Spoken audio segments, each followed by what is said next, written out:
তুমি তো দেখছি সারাদিন শুধু আমার মেকআপ করাই দেখতে পাও। আমি তো জঙ্গলের রাজার স্ত্রী নাকি? রানীর মতো দেখতে হবে আমাকে। তবে তুমি চাইলে আমার কাছে একটা সমাধান আছে। কি উপায়? আরে তুমি তো জাদু জানো না, তো একটা কাজ করো, জাদুই করো, আর আমি তোমার সাথে তোমার ভাইয়ের সাথে দেখা করতে পারবো তাহলে। কোনো কোনো সময় বুদ্ধিমানের কথা বলো তুমি। আমি সব সময় বুদ্ধিমানেরই কথা বলে থাকি, তবে তুমি আমার মেকআপ ছাড়া অন্য কিছু দেখতে পাবে তখন না। সিংহ তখন তার স্ত্রীর কথার উত্তর না দিয়ে গুহার ভেতর চলে যায় আর মন্ত্র পড়তে লাগে। রিং বিরিং তিরিং, জাদু দেখা, খুব তাড়াতাড়ি হয়ে যা বিডিং।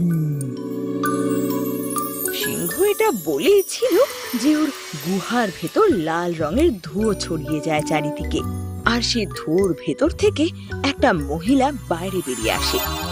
এখন তুমি আমায় কেন ডাকলে রাজা?